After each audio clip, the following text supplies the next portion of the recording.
Hello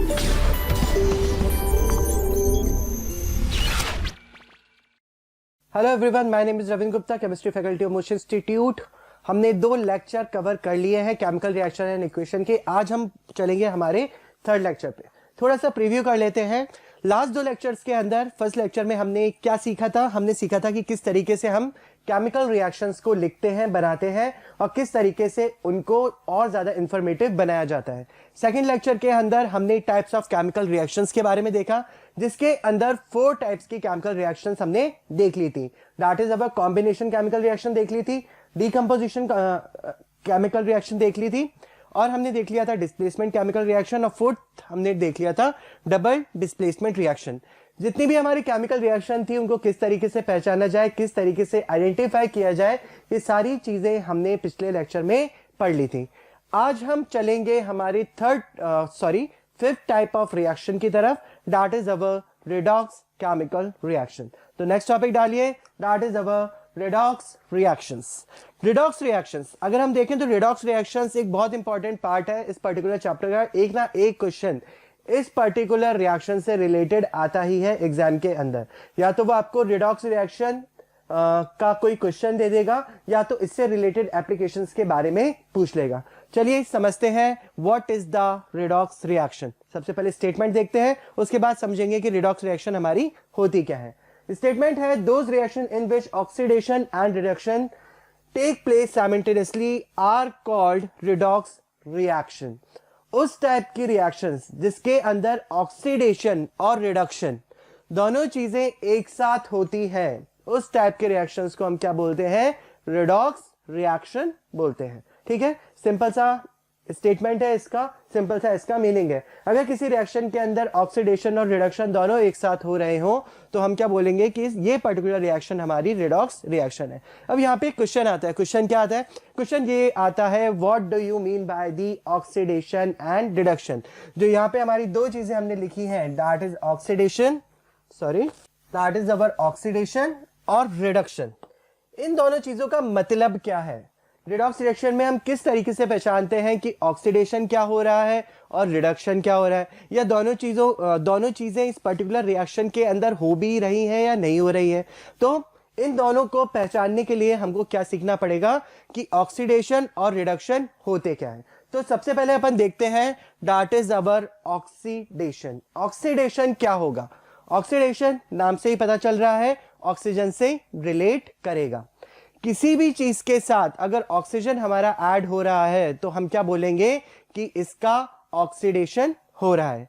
ठीक है ना? एक सिंपल सी चीज दिमाग के अंदर बैठाइए, चीजों को धीरे धीरे थोड़ी सी कॉम्प्लेक्स होती जाएंगी तो लेयर्ड बाय लेयर्ड हम उसको सीखेंगे। पहली चीज जो आपको सीखनी है, ऑक्सीडेशन के लिए हम क्या बोलेंगे? किसी भी चीज के साथ अगर ऑक्सीजन ऐड हो रहा है तो उसका क्या हो रहा है? ऑक्सीडेशन हो रहा है। ठीक है, सेकेंड चीज अपने दिमाग में बिठाइए, अगर किसी भी चीज के साथ इलेक्ट्रोनेगेटिव एलिमेंट ऐड हो रहा है तो उसको भी हम क्या बोलेंगे कि ऑक्सीडेशन हो रहा है। अगर ऑक्सीजन ऐड हो रहा है तो इसका मतलब क्या है? डायरेक्टली हम कनेक्ट कर सकते हैं उसको ऑक्सीडेशन से। अगर कोई भी चीज इलेक्ट्रोनेगेटिव है, वो अगर किसी भी चीज के साथ ऐड हो रही है तो इसका मतलब उसका भी क्या हो रहा है बेटा? ऑक्सीडेशन हो रहा है। दोनों चीजों को समझते हैं एक बार। तो जो फर्स्ट पॉइंट इसके अंदर लिखा है, it is a process in which oxygen और an electronegative element is added. 2 चीजें के बारे में लिखा है, एक तो ऑक्सीजन के बारे में लिखा है और एक इलेक्ट्रोनेगेटिव एलिमेंट के बारे में लिखा है। अब यहाँ पे क्वेश्चन आता है, what do you mean by the electronegative element. Electronegative elements हमारे उस टाइप के एलिमेंट्स होते हैं जो कि इलेक्ट्रॉन को गेन करते हैं। ठीक है, और हम ये चीज जानते हैं कि इलेक्ट्रॉन को कौन गेन करता है? हमारे जो नॉन मेटल्स होते हैं वो बॉन्ड फॉर्मेशन के लिए इलेक्ट्रॉन्स को गेन करते हैं।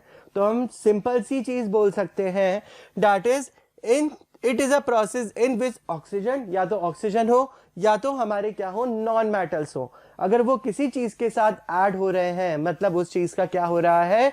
ऑक्सीडेशन हो रहा है। जैसे एग्जांपल के थ्रू देखिए, 4Na+O2, ठीक है, हमारा Na था, Na के साथ हमने क्या किया? ऑक्सीजन को ऐड किया। Na के साथ ऑक्सीजन को ऐड करने पे क्या बन गया? Na2O बन गया, दैट इज सोडियम ऑक्साइड बन गया। तो इसके अंदर क्या हो रहा है? हमारा ऑक्सीजन ऐड हो रहा है, इसका मतलब ये क्या है? हमारा ऑक्सीडेशन हो गया। किसका ऑक्सीडेशन हुआ? Na का ऑक्सीडेशन हुआ। ठीक है, किसका ऑक्सीडेशन हुआ, Na का ऑक्सीडेशन हुआ।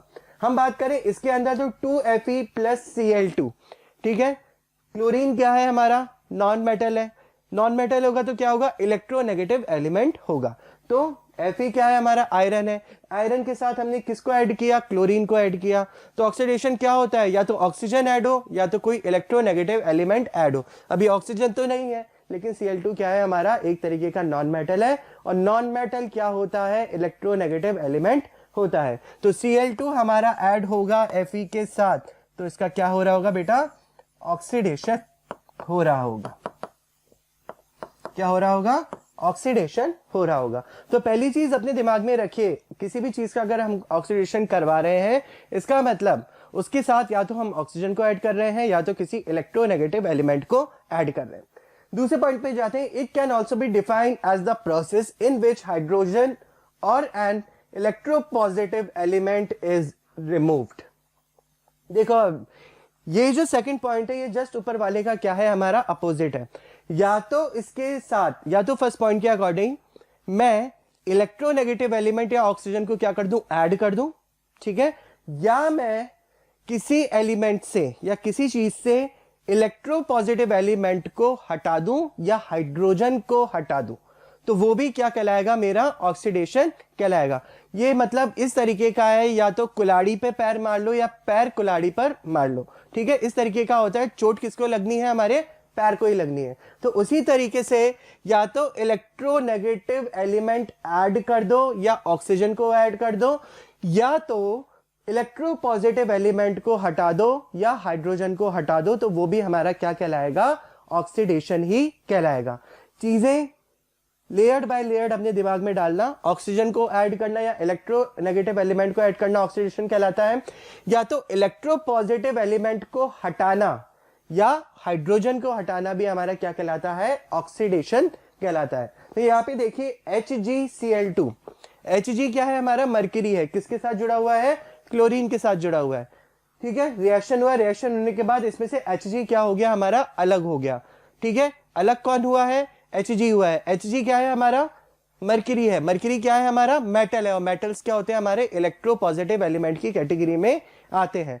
तो क्लोरीन से इलेक्ट्रोपॉजिटिव एलिमेंट अलग हुआ है, इलेक्ट्रोपॉजिटिव एलिमेंट का हटना क्या होता है, हमारा ऑक्सीडेशन होता है। तो यहाँ पे HgCl2 का क्या हो गया है बेटा, ऑक्सीडेशन हो गया है। क्यों हुआ है, क्योंकि हमने इलेक्ट्रोपॉजिटिव एलिमेंट को इसमें से सेपरेट आउट किया है। उसी तरीके से यहाँ पे देखो CH3CH2OH, ठीक है, यहाँ पे हमको क्या मिला, CH3CHO, और इसमें से हाइड्रोजन हमारा क्या हो गया, बाहर निकल गया। हाइड्रोजन का निकलना भी हमारा किस चीज को शो करता है, ऑक्सीडेशन को शो करता है। तो हमारे पास यहाँ पे 4 तरीके हैं जिससे कि हम क्या पहचान सकते हैं कि ये पर्टिकुलर चीज के साथ या किसी भी पर्टिकुलर सब्सटेंस के साथ ऑक्सीडेशन हुआ है या नहीं हुआ है। कैसे, ऑक्सीजन का ऐड होना ऑक्सीडेशन कहलाता है, किसी इलेक्ट्रोनेगेटिव एलिमेंट का ऐड होना ऑक्सीडेशन कहलाता है, किसी इलेक्ट्रोपॉजिटिव एलिमेंट का हटना ऑक्सीडेशन कहलाता है, या हाइड्रोजन का उस पर्टिकुलर सब्सटेंस से हटना भी ऑक्सीडेशन कहलाता है, ठीक है। ये हमारे 4 मेन चीजें हैं। एक और इसके अंदर हम पॉइंट ऐड करेंगे कि ऑक्सीडेशन हम एक और तरीके से पहचान सकते हैं, that is in terms of the electronic concept. यहां पे देखिए इलेक्ट्रॉनिक कॉन्सेप्ट का मतलब क्या है, in terms of the electronic concept का मतलब क्या है, according to electronic configuration. Electronic configuration आप सब लोग जानते हैं कि किस तरीके से एलिमेंट्स के अंदर हमारे इलेक्ट्रॉन्स अरेंज होते हैं, वो हमारे पर्टिकुलर एलिमेंट की इलेक्ट्रॉनिक कॉन्फ़िगरेशन कहलाता है, ठीक है। इलेक्ट्रॉनिक कॉन्फ़िगरेशन के अकॉर्डिंग भी हम क्या कर सकते हैं, हम ये पहचान सकते हैं कि पर्टिकुलर सब्सटेंस का ऑक्सीडेशन हुआ है या रिडक्शन हुआ है, ठीक है। किस तरीके से पहचानेंगे, इसको पहचानने का तरीका ये है, देखें यहाँ पे Fe2+ ऑक्सीडेशन हुआ, किस में कन्वर्ट हो गया, Fe3+ में कन्वर्ट हो गया, और एक इलेक्ट्रॉन इसने क्या कर दिया, लूज कर दिया।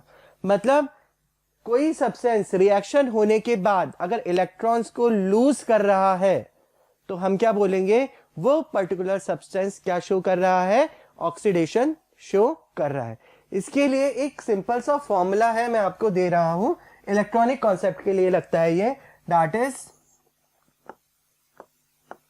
Oil rig. रिडक्शन अभी अपन ने पढ़ा नहीं है, लेकिन मैं फॉर्मूला यहीं पे बता रहा हूं जिससे कि आपकी चीजें ज्यादा समझ में आए। ऑयल का मतलब क्या होगा? Oxidation is losing of electron and reduction is gaining of electron. ठीक है, हमारे पास दो चीजें हैं, एक तो है हमारा ऑक्सीडेशन और एक है हमारा क्या? रिडक्शन। ठीक है, तो यहां पे देखिए हमने क्या बोला कि अगर हमारे इलेक्ट्रॉन लूज हो रहे हैं रिएक्शन होने के बाद तो हम उसको क्या बोलेंगे? ऑक्सीडेशन बोलेंगे। जब हम रिडक्शन पढ़ेंगे तो रिडक्शन के अंदर जस्ट इसका अपोजिट हो जाएगा। अगर रिएक्शन होने के बाद इलेक्ट्रॉन्स गेन हो रहे हैं तो वो हमारा क्या कहलाएगा? रिडक्शन कहलाएगा। उसके लिए हमने एक बहुत सिंपल सी टर्म यूज करते हैं, that is our oil rig. ठीक है, ऑयल रिग का मतलब क्या है? ऑयल का मतलब है oxidation is losing of electron. अगर हमारे इलेक्ट्रॉन लूज हो रहे हैं रिएक्शन होने पर तो वो हमारा क्या कहलाएगा? ऑक्सीडेशन कहलाएगा। And reduction is gaining of electron. अगर इलेक्ट्रॉन हमारे गेन हो रहे हैं रिएक्शन होने के बाद तो वो हमारा क्या कहलाएगा? रिडक्शन कहलाएगा। ठीक है, तो ऑक्सीडेशन समझ में आ गया। जो 5 पॉइंट्स है ऑक्सीडेशन के अंदर जो हमारे बनते हैं इन 3 पॉइंट से, वो कौन कौन से हैं? ऑक्सीजन का ऐड होना ऑक्सीडेशन कहलाता है, इलेक्ट्रोनेगेटिव एलिमेंट का ऐड होना ऑक्सीडेशन कहलाता है, हाइड्रोजन का रिमूव होना ऑक्सीडेशन कहलाता है, किसी इलेक्ट्रोपॉजिटिव एलिमेंट का रिमूव होना ऑक्सीडेशन कहलाता है, रिएक्शन होने पर इलेक्ट्रॉन्स का लूज होना ऑक्सीडेशन कहलाता है। ठीक है, कंफ्यूज नहीं होना है, लेयर्ड बाय लेयर्ड अपने दिमाग में इस चीज को बिठाते रहिए। चलिए आगे देखते हैं। इस चीज को तो हमारा हो गया ऑक्सीडेशन के बारे में। अब थोड़ा सा देख लेते हैं रिडक्शन के बारे में। जैसा हमारा ऑक्सीडेशन के अंदर पॉइंट्स बने हैं वैसे ही हमारे क्या बनेंगे? रिडक्शन के अंदर भी कुछ पॉइंट्स बनेंगे।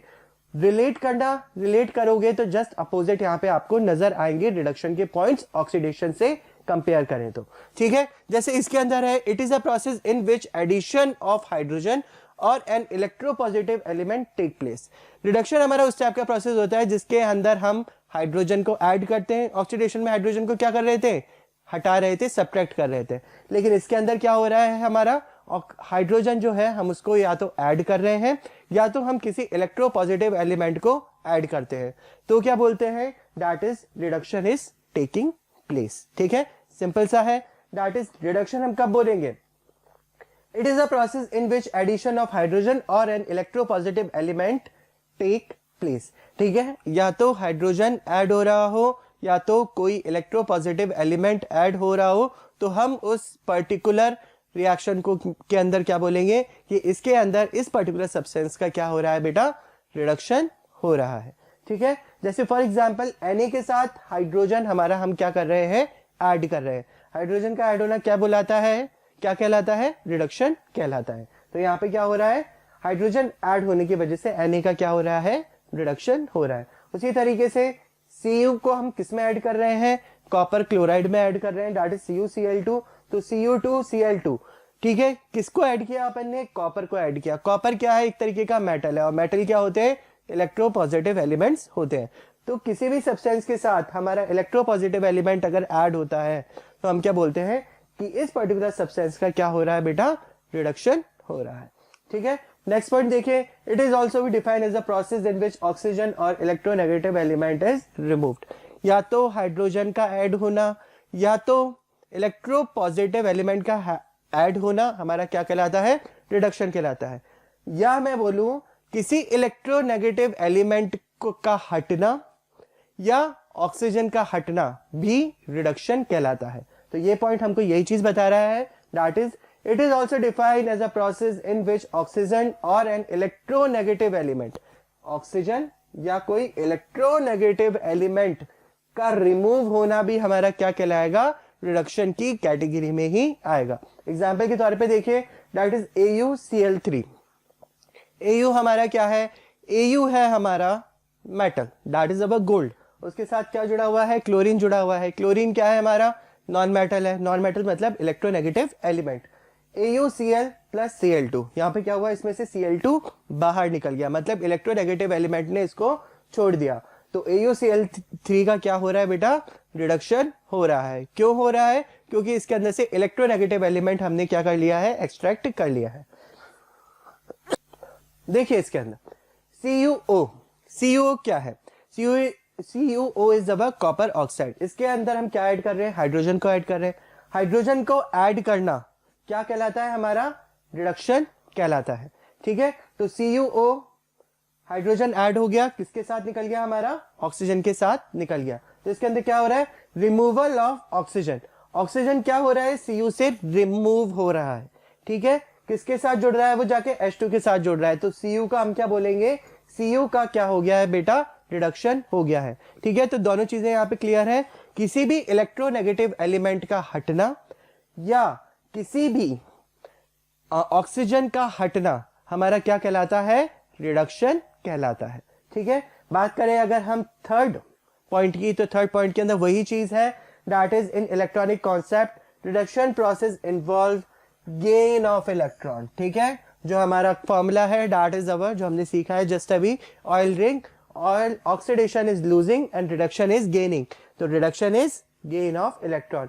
कोई भी हमारा रिएक्शन हुआ हो और उसके अंदर इलेक्ट्रॉन्स गेन हुए हों किसी भी पर्टिकुलर सब्सटेंस के द्वारा, तो हम क्या बोलेंगे कि उस पर्टिकुलर सब्सटेंस का क्या हुआ है, रिडक्शन हुआ है। जैसे फॉर एग्जांपल Fe3+, इसने एक इलेक्ट्रॉन क्या कर लिया, गेन कर लिया। गेन करने से Fe3+ किस में कन्वर्ट हो गया, Fe2+ में कन्वर्ट हो गया, क्योंकि एक इलेक्ट्रॉन आ गया है, नेगेटिव चार्ज आया है तो पॉजिटिव चार्ज क्या हो जाएगा, घट जाएगा। अब इसने क्या किया है, एक इलेक्ट्रॉन को गेन किया है, इसका मतलब Fe3+ का क्या हो गया है बेटा, रिडक्शन हो गया है।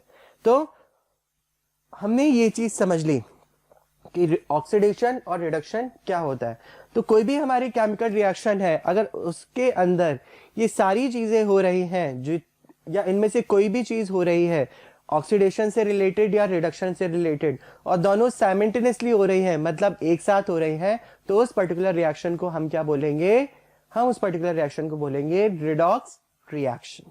ठीक है, अभी हम इसके क्वेश्चन करेंगे तो बहुत इजीली आपको समझ में आ जाएगा। कॉन्सेप्ट याद रखना है बस, कहीं पे भी अगर हम बोले ऑक्सीडेशन हो रहा है तो ऑक्सीडेशन के अंदर क्या क्या कॉन्सेप्ट लग सकते हैं वो आपको याद होने चाहिए। दैट इज ऑक्सीजन का जुड़ना, इलेक्ट्रोनेगेटिव एलिमेंट का जुड़ना, और हाइड्रोजन का हटना या इलेक्ट्रोपॉजिटिव एलिमेंट का हटना, या इलेक्ट्रॉन्स का लूज होना। ये सारी चीजें किस चीज को डिनोट करती हैं, ऑक्सीडेशन को डिनोट करती हैं। उसी तरीके से रिएक्शन के अंदर भी होता है। चलिए नेक्स्ट देखो, यहाँ पे एग्जाम्पल्स के थ्रू समझते हैं। देखो यहाँ पे हमारा एग्जाम्पल क्या है, MnO2। ठीक है, MnO2 plus 4HCl gives MnCl2 plus Cl2 plus 2H2। ठीक है, ये हमारी पर्टिकुलर केमिकल इक्वेशन है। देखिए यहाँ पे, तो यहाँ पे क्या हो रहा है, यहाँ पे हमारा ऑक्सीजन है, ऑक्सीजन हमारा क्या हो गया, हट गया। ऑक्सीजन हटने के बाद किस में कन्वर्ट हो गया, MnCl2 में कन्वर्ट हो गया। यहाँ पे क्या हो रहा है, 4HCl था, 4HCl किस में कन्वर्ट हो गया, Cl2 में कन्वर्ट हो गया, और इसके अंदर वाटर हमारा बन चुका है। तो देखिए यहाँ पे पर्टिकुलर केमिकल रिएक्शन को अगर हम देखें तो इसके अंदर क्या हो रहा है, ऑक्सीजन हट रहा है, हट के किस में कन्वर्ट हो रहा है, Cl2 में कन्वर्ट हो रहा है। अब ऑक्सीजन का हटना हमारा क्या होता है, क्या हमने चीज सीखी है, ऑक्सीजन अगर किसी भी सब्सटेंस में से हटता है तो उसका क्या हो रहा होता है, रिडक्शन हो रहा होता है।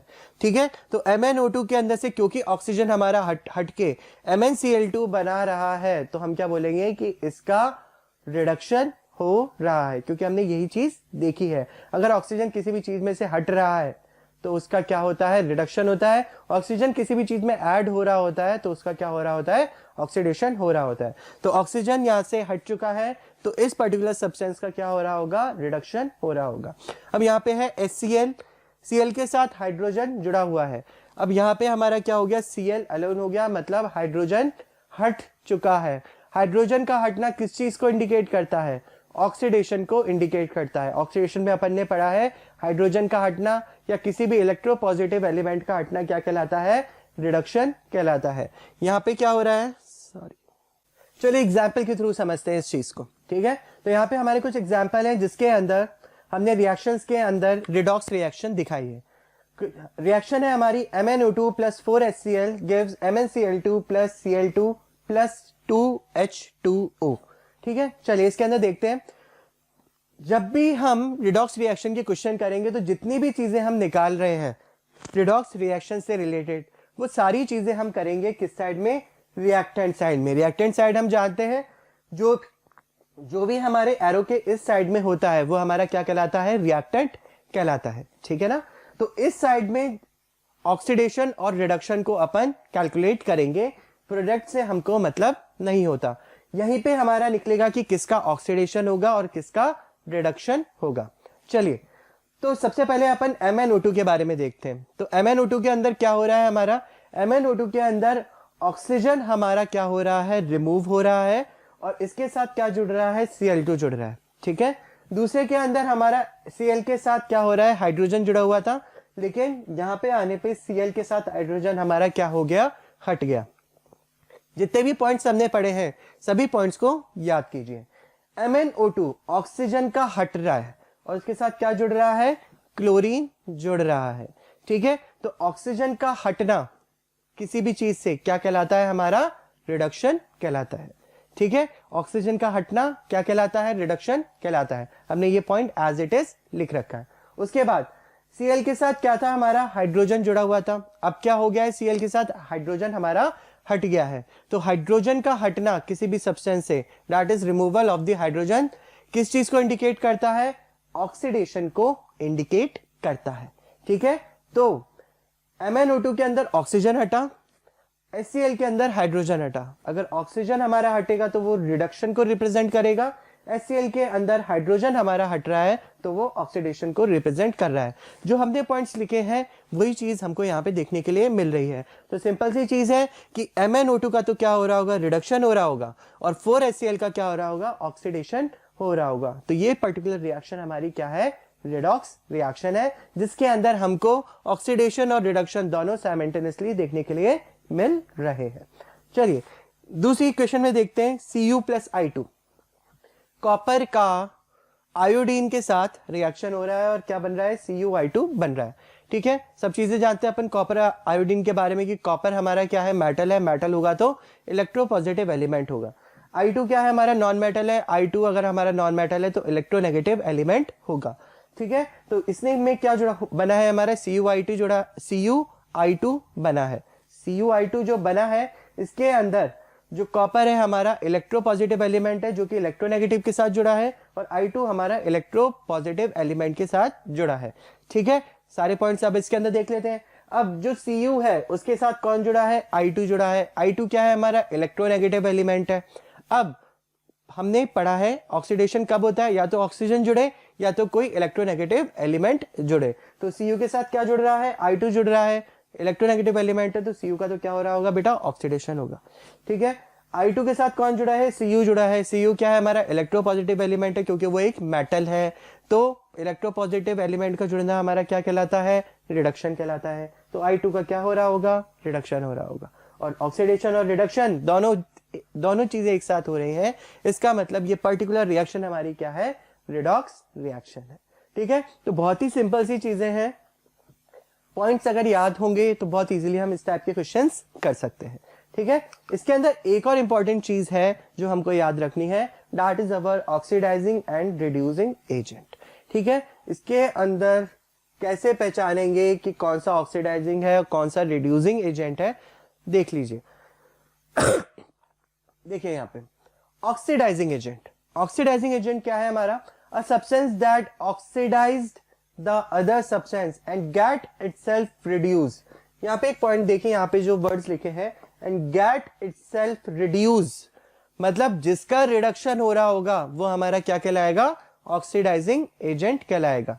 ठीक है, रिड्यूसिंग एजेंट के अंदर देखिए, a substance that reduce the other substance and get itself oxidized is called reducing agent। मतलब get itself oxidized, इसका मतलब ये है कि जिसका ऑक्सीडेशन हो रहा होगा वो हमारा क्या कहलाएगा, रिड्यूसिंग एजेंट कहलाएगा। इसका मतलब ये है कि जिसका ऑक्सीडेशन हो रहा है वो हमारा क्या हो जाएगा बेटा,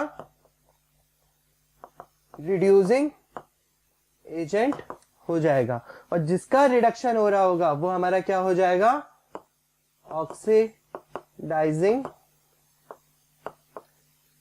एजेंट हो जाएगा। ठीक है, तो इसके अंदर जो चीज हमको याद रखनी है वो यही याद रखनी है, जिसका ऑक्सीडेशन हो रहा है वो हमारा क्या होगा, रिड्यूसिंग एजेंट होगा, और जिसका रिडक्शन हो रहा है वो हमारा क्या होगा, ऑक्सीडाइजिंग एजेंट होगा। ठीक है, सिंपल सी चीज याद रखिए कि जस्ट जिसका ऑक्सीडेशन है वो रिड्यूसिंग एजेंट है, जिसका रिडक्शन हो रहा है वो हमारा ऑक्सीडाइजिंग एजेंट है। ज्यादा चीजें याद रखनी ही नहीं है, केवल आप ऑक्सीडाइजिंग किसका ऑक्सीडेशन हो रहा है और किसका रिडक्शन हो रहा है वो निकालिए। जिसका रिडक्शन हो रहा होगा वो हमारा ऑक्सीडाइजिंग एजेंट बन जाएगा, और जिसका ऑक्सीडेशन हो रहा होगा वो हमारा रिड्यूसिंग एजेंट बन जाएगा। सिंपल सा फंडा है, सिंपल सी चीज हमको लगानी है। यहाँ पे जस्ट अपोजिट हो रहा है, ये चीज याद रखना। ऑक्सीडेशन के हमारा क्या है, रिड्यूसिंग एजेंट है, और रिडक्शन क्या है, हमारा ऑक्सीडाइजिंग एजेंट है। हम इनको ऑक्सीडाइजिंग एजेंट और रिड्यूसिंग एजेंट क्यों बोलते हैं, उसके पीछे का रीजन ये है क्योंकि जिसका ऑक्सीडेशन हो रहा है वो ही दूसरे का क्या कर रहा है, रिडक्शन कर रहा है, या उसकी वजह से रिडक्शन हो रहा है। इस वजह से वो एक तरीके का क्या हो गया, ऑक्सीडाइजिंग एजेंट हो गया। मतलब एजेंट क्या होता है, जैसे जो आपकी ट्रैवल बुक करता है वो आपका ट्रैवलिंग एजेंट हो जाता है, उसकी वजह से ही आप ट्रैवल पे जा पा रहे हो। ठीक है, सिंपल सा फंडा है ना, उसकी वजह से आप ट्रैवल पे जा रहे हो तो वो आपका क्या हो गया, ट्रैवलिंग एजेंट हो गया। तो उसी तरीके से ऑक्सीडेशन जिसका हो रहा है उसी की वजह से क्या हो रहा है, जब वो खुद ऑक्सीडाइज हो रहा है तो दूसरे का क्या कर रहा होगा, वो रिडक्शन कर रहा होगा। इस वजह से ये क्या हो गया बेटा, रिड्यूसिंग एजेंट हो गया। ठीक है, सिंपल सा फंडा है, लेकिन अपन को अगर रिड्यूसिंग और ऑक्सीडाइजिंग एजेंट पूछेंगे तो जिसका ऑक्सीडेशन हो रहा होगा वो हमारा रिड्यूसिंग एजेंट बन जाएगा, और जिसका रिडक्शन हो रहा होगा वो हमारा ऑक्सीडाइजिंग एजेंट बन जाएगा। ठीक है, चलिए आगे बढ़ते हैं, कुछ क्वेश्चंस करके देखते हैं। क्वेश्चंस करेंगे तो ज्यादा हमें कॉन्फिडेंस डेवलप होगा। यहाँ पे एक क्वेश्चन लिखा हुआ है, सिंपल सा क्वेश्चन है, that is Fe plus S give us FeS। ठीक है, अब हमको बताना है किसका ऑक्सीडेशन हो रहा है और किसका रिडक्शन हो रहा है, हो भी रहा है या नहीं हो रहा है, क्या हम इसको रिडॉक्स रिएक्शन की कैटेगरी में रखेंगे या नहीं रखेंगे। तो चलिए सॉल्व करते हैं। Fe क्या है, हमारा आयरन है, आयरन किसके साथ जुड़ रहा है बेटा, S के साथ जुड़ रहा है। S क्या है, हमारा सल्फर है, सल्फर क्या है, हमारा नॉन मेटल है, और नॉन मेटल्स क्या होते हैं, इलेक्ट्रोनेगेटिव एलिमेंट्स होते हैं। मतलब क्या है, Fe के साथ कौन जुड़ रहा है, सल्फर जुड़ रहा है। सल्फर क्या है, इलेक्ट्रोनेगेटिव एलिमेंट है, तो Fe के साथ कोई इलेक्ट्रोनेगेटिव एलिमेंट जुड़ रहा है। पॉइंट पढ़ा है हमने, दैट इज ऑक्सीजन जुड़े या इलेक्ट्रोनेगेटिव एलिमेंट जुड़े तो उसका क्या हो रहा होता है, उसका हो रहा होता है ऑक्सीडेशन। तो Fe का तो क्या होगा बेटा, ऑक्सीडेशन होगा। ठीक है,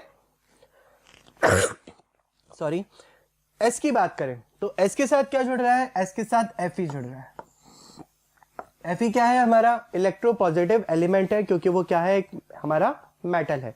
अब पढ़ा है हमने, अगर किसी एलिमेंट या सब्सटेंस के साथ हमारा क्या जुड़े, इलेक्ट्रोपॉजिटिव एलिमेंट जुड़े या हाइड्रोजन जुड़े तो उसका क्या हो रहा होता है बेटा, रिडक्शन हो रहा होता है। ठीक है, तो S के साथ हमारा क्या जुड़ा है, Fe जुड़ा है, मतलब इसका क्या हो रहा होगा बेटा, रिडक्शन हो रहा होगा।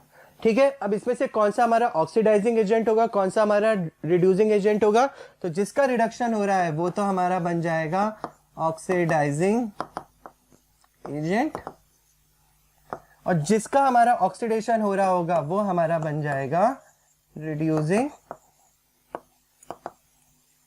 एजेंट। ठीक है, सिंपल, ज्यादा दिमाग लगाना नहीं है, बस पॉइंट्स को याद में रखिए, बहुत इजीली आप इस टाइप के क्वेश्चन कर पाएंगे। ठीक है, चलिए नेक्स्ट क्वेश्चन देखते हैं एक और। यहां पे देखिए, Cu plus 2AgNO3 gives CuNO3 का होल ट्वाइस प्लस 2Ag। तो यहाँ पे हमारे ये दो सब्सटेंसेज हैं। ठीक है, हमको इस चीज का सबसे पहले पता लगाना है कि ऑक्सीडेशन हो रहा है या रिडक्शन हो रहा है या दोनों हो रहे हैं, क्या ये रिडॉक्स रिएक्शन की कैटेगरी में आएगा या नहीं आएगा। तो कॉपर को देखते हैं, यहाँ पे कॉपर हमारा इलेक्ट्रोपॉजिटिव एलिमेंट है जिसके साथ हमारा NO3 जुड़ चुका है। ठीक है, 2AgNO3 की बात करें तो AgNO3 किस फॉर्म में आ गया है, हमारे एलिमेंटल फॉर्म में आ गया है, दैट इज Ag की फॉर्म में आ गया है। ठीक है, दोनों चीजों को देखते हैं। तो सबसे पहले अपन कॉपर को देखते हैं, तो कॉपर के साथ कौन जुड़ा है, हमारा नाइट्रोजन जुड़ा है, ऑक्सीजन जुड़ा है। अब ऑक्सीजन यहाँ पे हमको डायरेक्टली दिख रहा है कि ऑक्सीजन इसके साथ ऐड हुआ है। पॉइंट पता है, अगर ऑक्सीजन को कोई भी चीज में ऐड हो रहा है तो उसका क्या हो रहा होता है, ऑक्सीडेशन हो रहा होता है। ठीक है, यहाँ पे क्या हुआ, हमारा electronegative element that is oxygen remove हुआ है। ऑक्सीजन अगर रिमूव हुआ है तो इसका मतलब क्या हुआ है, रिडक्शन हुआ है, रिडक्शन। ठीक है, तो यहाँ पे दोनों चीजें अपन ने किसके बेसिस पे कर दी, ऑक्सीजन के बेसिस पे कर दी। कॉपर के साथ ऑक्सीजन जुड़ा है, ऑक्सीजन जुड़ा है मतलब कॉपर का क्या हो रहा होगा, ऑक्सीडेशन हो रहा होगा। ठीक है, AgNO3 में ऑक्सीजन था पहले, लेकिन अब यहाँ पे क्या है, Ag है, मतलब ऑक्सीजन क्या हो गया है, हमारा हट गया है। ऑक्सीजन का हटना हमारा क्या कहलाता है, रिडक्शन कहलाता है। ठीक है, तो हमको ये चीज तो पता चल गई कि किसका ऑक्सीडेशन हो रहा है और किसका रिडक्शन हो रहा है। ठीक है, अब जिसका रिडक्शन हो रहा है वो हमारा क्या बन जाएगा, सिंपल ऑक्सीडाइजिंग एजेंट। ठीक है, उसी तरीके से जिसका ऑक्सीडेशन हो रहा होगा वो बन जाएगा हमारा reducing agent. Simple, I think कोई डाउट नहीं होगा आपको इसके अंदर। सिंपल सी चीजें हैं, जो हमने पॉइंट्स लिखे हैं उनको याद रखना है बस। चलिए नेक्स्ट क्वेश्चन की तरफ बढ़ते हैं। एग्जाम्पल 3 है हमारा 2Na plus Cl2 gives us NaCl। ठीक है, सिंपल से फंडे वही लगाने हैं, वही पॉइंट्स को दिमाग में रखना है। Na हमारा इलेक्ट्रोपॉजिटिव एलिमेंट, Cl हमारा इलेक्ट्रोनेगेटिव एलिमेंट। क्यों है, क्योंकि Na हमारा मेटल है, Cl2 हमारा क्या है, नॉन मेटल है। दोनों ने कंबाइन होकर क्या बना दिया, NaCl बना दिया। अब हमको इस चीज का पता लगाना है कि पर्टिकुलर रिएक्शन हमारी रिडॉक्स रिएक्शन है या नहीं है, किसका रिडक्शन हो रहा है और किसका ऑक्सीडेशन हो रहा है। तो Na के साथ कौन जुड़ा है, हमारा Cl जुड़ा है। Cl के साथ कौन जुड़ा है, हमारा Na जुड़ा है। ठीक है, Na के साथ Cl जुड़ा है, इसका मतलब क्या है, Na ने Cl that is electronegative element है उसको ऐड किया है। इलेक्ट्रोनेगेटिव एलिमेंट का ऐड होना हमारा क्या कहलाता है, ऑक्सीडेशन। ठीक है, Cl2 के साथ कौन जुड़ा है, Na जुड़ा है। Na क्या है, हमारा इलेक्ट्रोपॉजिटिव एलिमेंट है क्योंकि वो मेटल है। ठीक है, तो Cl के साथ Na जुड़ा है तो उसका क्या हो रहा होगा, हमारा रिडक्शन। सिंपल, कंफ्यूजन नहीं होना चाहिए किसी भी तरीके का। ठीक है, इलेक्ट्रोपॉजिटिव एलिमेंट जुड़े या कोई हाइड्रोजन जुड़े तो क्या होता है, हमारा रिडक्शन होता है। तो Cl के साथ कौन जुड़ा है, इलेक्ट्रोपॉजिटिव एलिमेंट जुड़ा है। ठीक है, अब जिसका रिडक्शन हुआ है वो हमारा क्या हो जाएगा, ऑक्सीडाइजिंग एजेंट हो जाएगा, और जिसका हमारा ऑक्सीडेशन हुआ है वो हमारा क्या हो जाएगा, रिड्यूसिंग एजेंट हो जाएगा। सिंपल, आई थिंक समझ में आ गया होगा। ठीक है, चलिए एक और एग्जांपल देख लेते हैं। ये आप अपने आप से करके देखें। That is 2H2S plus SO2 gives us 2H2O plus 3S। देखिए यहाँ पे क्या हो रहा है, किस तरीके से हो रहा है। तो यहाँ पे हमारा क्या हुआ, 2H2S किस में कन्वर्ट हो गया, 2H2O में कन्वर्ट हो गया, और जो SO2 था वो 3S में कन्वर्ट हो गया। ठीक है, तो 2H2S पहले से S जुड़ा हुआ था, लेकिन अब कौन जुड़ा हुआ है, ऑक्सीजन जुड़ा हुआ है, मतलब ऑक्सीजन इसमें ऐड हो गया है। ऑक्सीजन का ऐड होना सिंपल ऑक्सीडेशन। ठीक है, अब यहाँ पे क्या हुआ, हमारा ऑक्सीजन लूज हो गया है क्योंकि 3S में कन्वर्ट हो गया है। ऑक्सीजन का लूज होना हमारा क्या हो जाता है बेटा, रिडक्शन हो जाता है। ठीक है, ऑक्सीडेशन, जिसका ऑक्सीडेशन हुआ है वो हमारा रिड्यूसिंग एजेंट। ठीक है, और जिसका रिडक्शन हुआ है वो हमारा क्या हो जाएगा, ऑक्सीडाइजिंग। ठीक है, सिंपल है। तो आई थिंक आपको रिडॉक्स रिएक्शन एकदम क्लियर होगा, क्या हो रहा है इसके अंदर, कैसे करना है और किस तरीके से हम इस टाइप के क्वेश्चंस को सॉल्व करेंगे। ठीक है, दिमाग के अंदर ऑक्सीडेशन और रिडक्शन के जो हमारे पॉइंट्स हैं वो एकदम आपके दिमाग में छपे हुए होने चाहिए, जिससे कि कंफ्यूजन ना हो। ठीक है, एक और बार 2 बार 3 बार 4 बार उन पॉइंट्स को पढ़िए, उनको दिमाग के अंदर बिठाइए। इस टाइप के क्वेश्चंस में आपको प्रॉब्लम नहीं आएगी। क्वेश्चंस इसी तरीके का आने वाला है एग्जाम के अंदर। एग्जाम के अंदर कभी भी टफ क्वेश्चन नहीं आते हैं, कॉन्सेप्चुअल आते हैं बोर्ड के एग्जाम में। तो टफ क्वेश्चन की उम्मीद तो मत रखिए, सिंपल क्वेश्चन आएगा, बस कॉन्सेप्ट लगाना आना चाहिए। और कॉन्सेप्ट है हमारे ऑक्सीडेशन और रिडक्शन के अंदर जो पॉइंट्स लगाए हैं, लिखाए हैं, वो हमारे क्या है, कॉन्सेप्ट्स हैं। ठीक है, चलिए आगे बढ़ते हैं। चलिए आगे बढ़ते हैं। Next is our effects of oxidation in everyday life. ठीक है, तो हमने जो टॉपिक कवर कर लिए हैं वो उसके अंदर सारे टाइप के रिएक्शन हमने कवर कर ली हैं। आज जो हमने रिएक्शन पढ़ी थी वो हमारी रिडॉक्स रिएक्शन थी।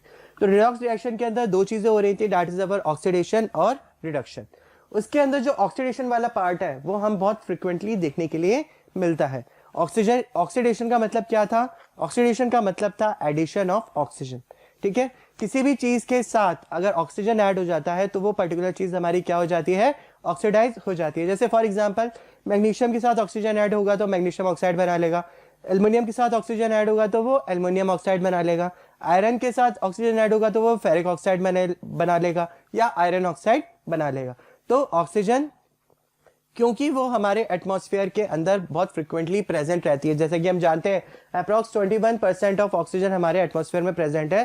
तो कई ऐसी रिएक्शंस है जो कि एटमॉस्फेयर के अंदर प्रेजेंट जो ऑक्सीजन है उसके साथ रिएक्ट होके होती रहती है। और इसी वजह से हमारा एक टॉपिक ऐड होता है, that is our effects of oxidation in everyday life.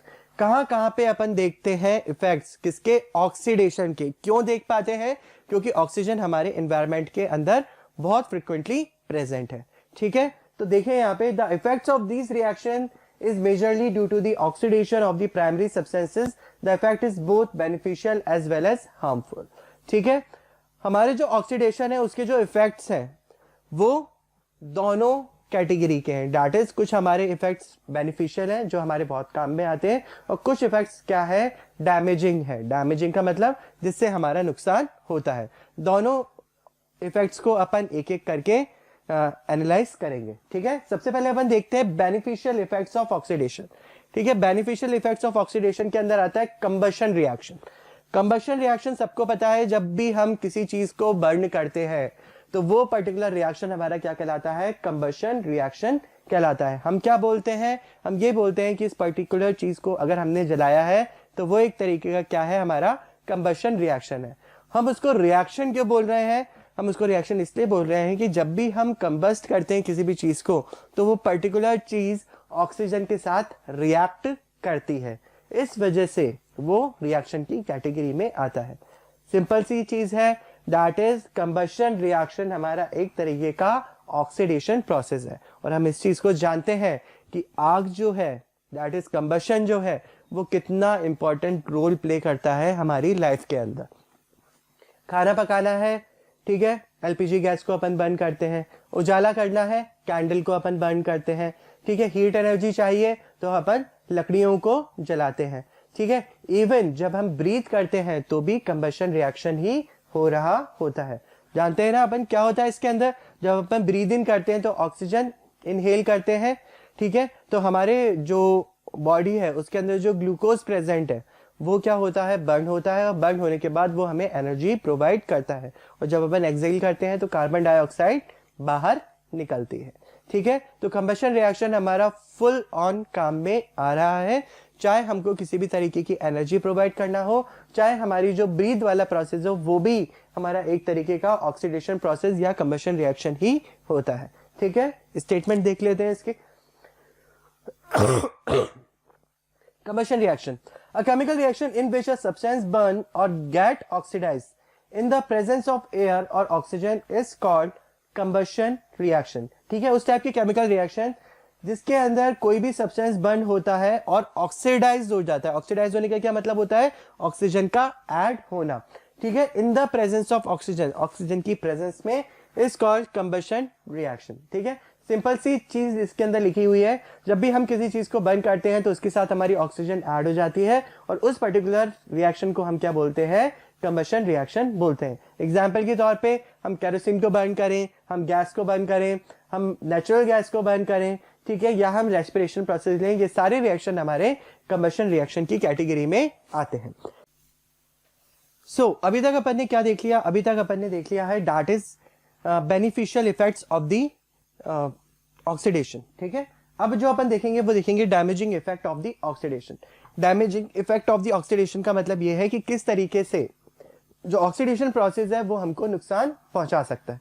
देखिए इसके अंदर oxidation has damaging effect on metals as well as on foods. ठीक है, इंपॉर्टेंट पॉइंट है, याद रखना कि जो डैमेजिंग इफेक्ट्स आते हैं किसके, ऑक्सीडेशन के, वो दोनों चीजों पे आते हैं, दैट इज अवर मेटल्स पे भी आते हैं और फूड्स में भी आते हैं। ठीक है, अब ध्यान देने की बात है कि मेटल और फूड पे किस तरीके से ऑक्सीडेशन का डैमेजिंग इफेक्ट आता है। देखो यहाँ पे The damaging effect of the oxidation on metals is studied as the corrosion and on the food is the rancidity। ठीक है, अब जो हमारे मेटल्स के ऊपर डैमेजिंग इफेक्ट आता है उसको तो हम क्या बोलते हैं, कोरोजन बोलते हैं, और जो हमारे फूड के ऊपर डैमेजिंग इफेक्ट आता है उसको हम क्या बोलते हैं, रेंसिडिटी बोलते हैं। ये जो दोनों हमारे पॉइंट्स हैं दैट इज कोरोजन और रेंसिडिटी, बहुत इंपॉर्टेंट है एग्जाम के पॉइंट ऑफ व्यू से। इसमें से बहुत छोटे छोटे क्वेश्चन हमारे बन के आते हैं। देखो यहाँ पे जो अपन स्टार्ट करेंगे वो स्टार्ट करेंगे कोरोजन ऑफ मेटल्स से। ठीक है, कोरोजन ऑफ मेटल्स का क्या मतलब है, जब भी कोई मेटल ऑक्सीडेशन की वजह से डैमेज होता है तो हम क्या बोलते हैं, वो पर्टिकुलर मेटल का क्या हो गया है, कोरोजन हो गया है। ठीक है, यही चीज लिखिए, corrosion is the process of deterioration. Deterioration का क्या मतलब होता है, खराब होना। डिटेरियोरेशन का क्या मतलब होता है, डैमेज होना। ठीक है, तो कोई भी मेटल जब हमारा डैमेज होता है as a result of air, moisture and acid present in the environment. ठीक है, ये सारी चीजें कहां पे प्रेजेंट होती है, हमारे एनवायरमेंट में प्रेजेंट होती है। जैसे शुरू में हमने बोला था कि जो हमारा एनवायरमेंट है उसके अंदर 21% ऑक्सीजन प्रेजेंट है, ऑक्सीजन के साथ दूसरी गैसेस भी प्रेजेंट है। तो जब भी हमारे मेटल का कोरोजन होता है तो एटमॉस्फेयर के अंदर जो ऑक्सीजन प्रेजेंट होती है, जो मॉइस्चर प्रेजेंट होता है और जो गैसेस प्रेजेंट होती है, उनके साथ रिएक्शन होने पे ही हमारे जो मेटल्स हैं वो कोरोड होते हैं या वो डैमेज होते हैं। इसका एक बहुत ही अच्छा एग्जांपल है हमारा रस्टिंग प्रोसेस। रस्टिंग प्रोसेस सबको जानता है, ये सबने देखा भी होगा। रस्टिंग हमारी लगती है आयरन के अंदर, जब हमारा कोरोड हो जाता है और उसके ऊपर रेडिश ब्राउन कलर की लेयर आ जाती है तो हम क्या बोलते हैं कि आयरन की क्या हो गई है, रस्टिंग हो गई है। तो रस्टिंग वाला जो प्रोसेस है उसके अंदर जो आयरन है वो हमारा किसके साथ रिएक्ट करता है, ऑक्सीजन और वाटर के साथ रिएक्ट करता है। यहाँ पे थोड़ा सा करेक्शन, ऑक्सीजन और वाटर के साथ रिएक्ट करता है और ऑक्सीजन के साथ वाटर का रिएक्शन होने के बाद वो क्या बना लेता है, फेरिक ऑक्साइड बना लेता है, दैट इज आयरन ऑक्साइड बना लेता है। अब ये जो आयरन ऑक्साइड बन रही है ये क्या बन रही है, हमारी कोरोड मेटल की बन रही है। इसका मतलब ये है कि जब हमारा आयरन एटमॉस्फेयर में प्रेजेंट ऑक्सीजन और वाटर के साथ रिएक्ट करता है तब उसके ऊपर एक रेडिश ब्राउन कलर की लेयर आती है जो कि फ्लेकी नेचर की होती है। फ्लेकी नेचर का मतलब बहुत आसानी से हटने वाली। ठीक है, और वो चीज क्या शो करती है कि जो हमारा आयरन मेटल है वो क्या हो गया है, कोरोड हो गया है। किसकी वजह से कोरोड हुआ है, एटमॉस्फेयर के अंदर जो ऑक्सीजन और वाटर प्रेजेंट है उसकी वजह से कोरोड हुआ है। और कोरोड होकर उसने क्या बनाया है, आयरन ऑक्साइड बनाई है। ठीक है, तो जो हमारे मेटल्स हैं वो एटमॉस्फेयर के अंदर जो ऑक्सीजन प्रेजेंट है उसके साथ कोरोड, उसकी वजह से कोरोड हो जाते हैं। ठीक है, अब इसके अंदर क्वेश्चन किस तरीके के बनते हैं, क्वेश्चन हमारे इस तरीके के बनते हैं जैसे आयरन के कोरोजन को समझाइए। ठीक है, what do you mean by the corrosion in iron, या how explain the corrosion of iron. ठीक है, तो इसके अंदर हमको यही चीज लिखनी है कि जब आयरन मेटल एटमॉस्फेयर के अंदर प्रेजेंट ऑक्सीजन और मॉइस्चर के साथ रिएक्ट करता है तो रेडिश ब्राउन कलर की कोटिंग उस पर आ जाती है जो कि फ्लेकी नेचर की होती है और ये रिप्रेजेंट करती है कि आयरन का कोरोजन हो गया है। और साथ में एक हमारी ये वाली रिएक्शन और जाएगी। ठीक है, जैसे हमारे आयरन के अंदर कोरोजन होता है उसी तरीके से कई मेटल्स के अंदर भी हमारे कोरोजन होता है। और साथ में हम इस चीज को भी पढ़ सकते हैं कि कौन सी कंडीशन ऐसी है जिसके अंदर हमारा जो कोरोजन है वो बहुत ही ज्यादा फास्ट या बहुत ही अच्छे तरीके से होता है। ठीक है, तो यहाँ पे है corrosion take place under the following condition. वो कौन सी कंडीशन है जिसके अंदर हमारा कोरोजन होता है, तो देखिए प्रेजेंस ऑफ एयर। ठीक है, एयर की प्रेजेंस होना जिसके अंदर हमारी क्या चीज प्रेजेंट होती है, ऑक्सीजन प्रेजेंट होता है। उसके बाद प्रेजेंस ऑफ वाटर, वाटर का प्रेजेंस होना किसकी फॉर्म में, मॉइस्चर की फॉर्म में, जो हमारे एटमॉस्फेयर के अंदर हमेशा प्रेजेंट होता है। Presence of impurities in the metal speed up the corrosion process. ठीक है, अगर जो हमारा मेटल है उसके अंदर किसी भी तरीके की इंप्योरिटीज प्रेजेंट है तो उसके अंदर बहुत जल्दी हमारा कोरोजन प्रोसेस हो सकता है। ठीक है, मतलब एक तरीके से अगर कोई मेटल के अंदर इंप्योरिटी प्रेजेंट है तो वो कोरोजन प्रोसेस को और ज्यादा फास्ट कर देती है। ठीक है, तो ये भी हमारा एक इंपॉर्टेंट पॉइंट है जिसमें से हमारे कई बार क्वेश्चंस बनते हैं। ये एक हमारा प्योर मेटल है, एक हमारा इम्प्योर मेटल है, बताओ कोरोजन किसके अंदर ज्यादा अच्छे से होगा।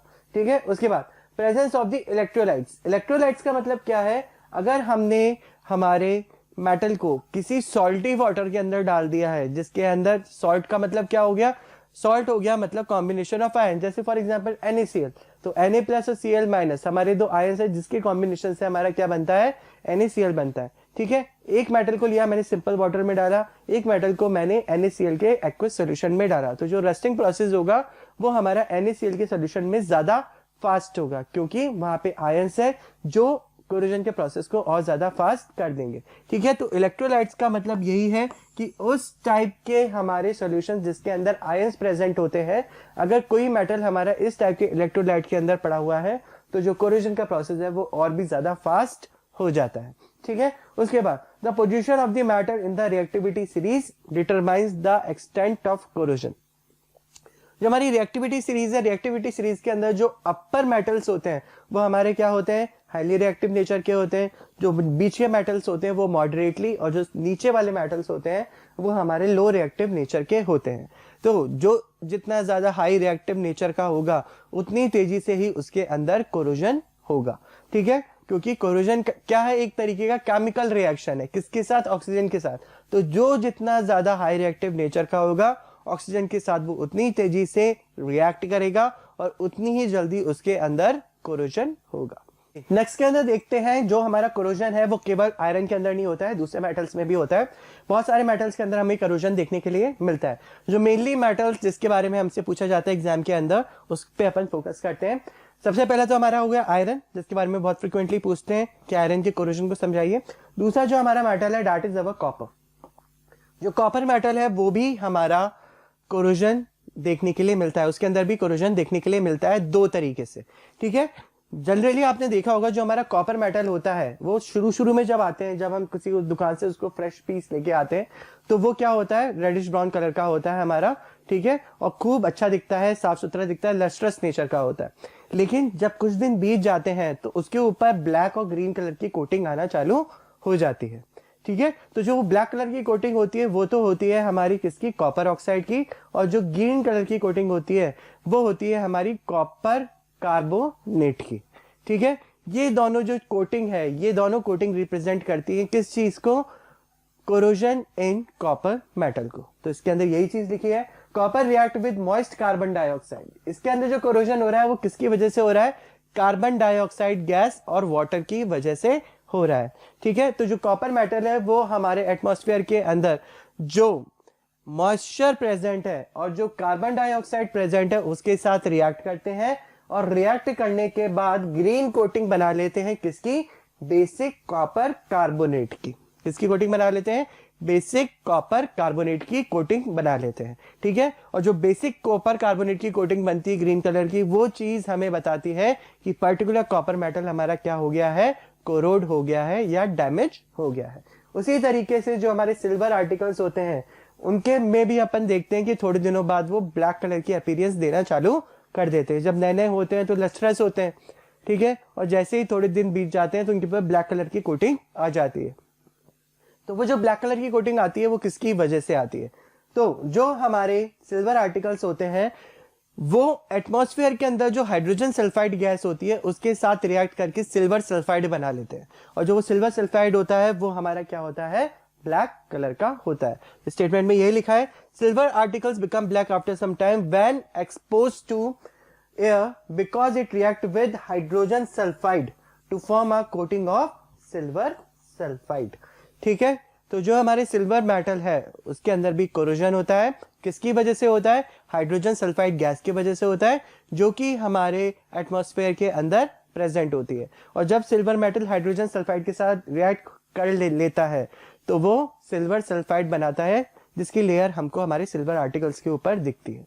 ठीक है, चलिए जहां पे हमारे कोरोजन का नेगेटिव इफेक्ट है मेटल्स के ऊपर, वहां पे हमारे एक एक्सेप्शन निकल के आता है, दैट इज कोरोजन का positive effects on matter, that is corrosion of aluminium. Aluminium के अंदर जो कोरोजन होता है वो कुछ इस तरीके का होता है। एल्युमिनियम मेटल एटमॉस्फेयर के अंदर प्रेजेंट। चलिए, तो हमने रिडॉक्स रिएक्शन के सारे एग्जांपल्स देख लिए हैं। रिडॉक्स रिएक्शन अब हमको समझ में आ गया है। ठीक है, आगे बढ़ते हैं। आगे जो हमारा नेक्स्ट टॉपिक है वो है हमारा effects of oxidation in everyday life. Effects of oxidation in everyday life जो है वो टॉपिक एकदम हमारे रियल लाइफ से उठ के आता है। जैसे रियल लाइफ के अंदर जो अपन एग्जांपल्स देखते हैं ऑक्सीडेशन इफेक्ट के, वहां से ये पर्टिकुलर टॉपिक उठ के आया है। ठीक है, रिडॉक्स रिएक्शन के अंदर अपन दोनों चीजें पढ़ते हैं, रिडक्शन एंड ऑक्सीडेशन। इसके अंदर हम जो इफेक्ट्स देखने वाले हैं वो केवल ऑक्सीडेशन के देखेंगे। ऑक्सीडेशन का मतलब है ऑक्सीजन के साथ रिएक्शन। स्टेटमेंट पढ़ते हैं, ज्यादा अच्छे से आएगा। स्टेटमेंट क्या लिखा है? The effects of these reaction is majorly due to the oxidation of the primary substance. The effect is both beneficial as well as harmful.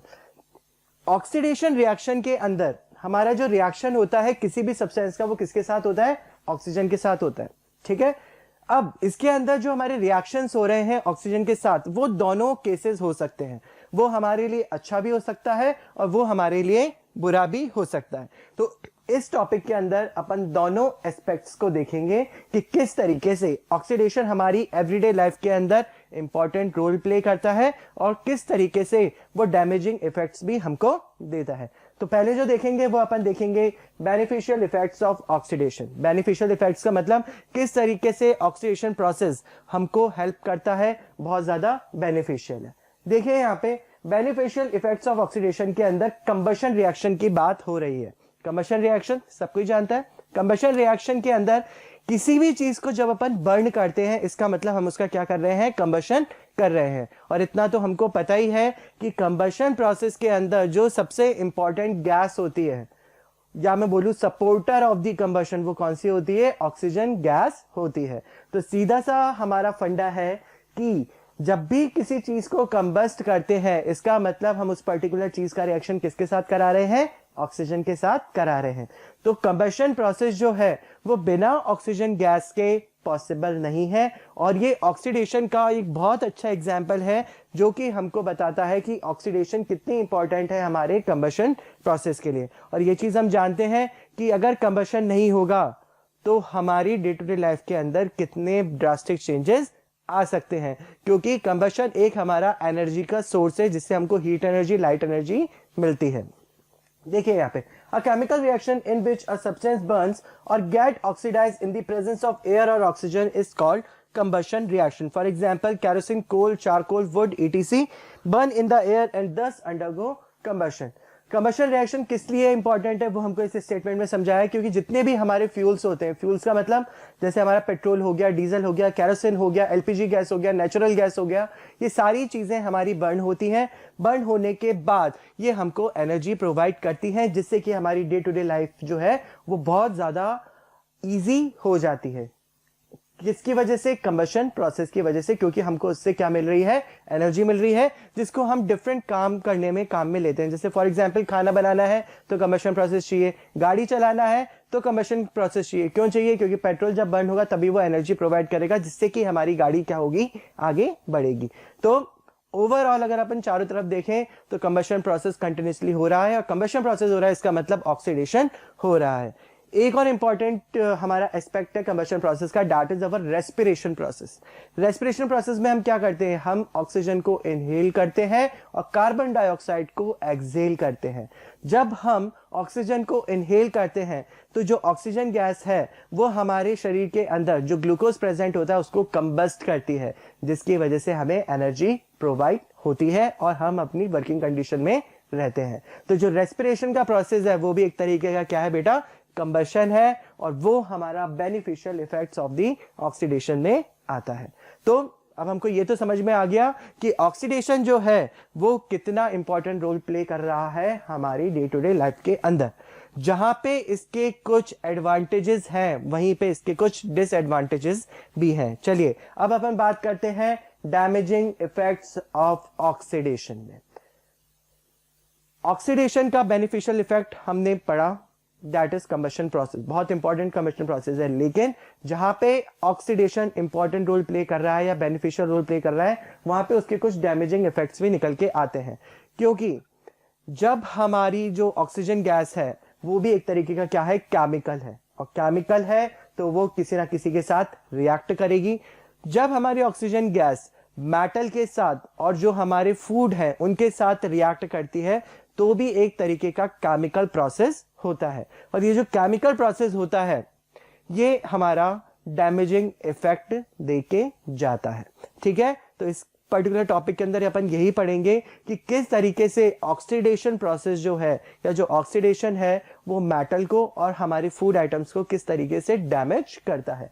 ठीक है, स्टेटमेंट पढ़ते हैं पहले। Oxidation has damaging effect on the metals as well as on the food. The damaging effect of oxidation on metals is studied as corrosion,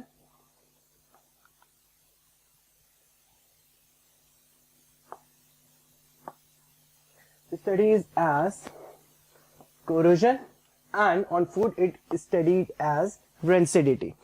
जब हम metals के अंदर corrosion की बात करते हैं, मेटल्स के अंदर हम ऑक्सीडेशन की बात करते हैं तो उसे हम रिप्रेजेंट करते हैं कोरोजन से। That is oxidation of metal is represented by the corrosion. और जब हम रेंसिडिटी की बात करते हैं, रेंसिडिटी की बात करने का क्या मतलब है, हम बात कर रहे हैं जब फूड का ऑक्सीडेशन हो जाता है।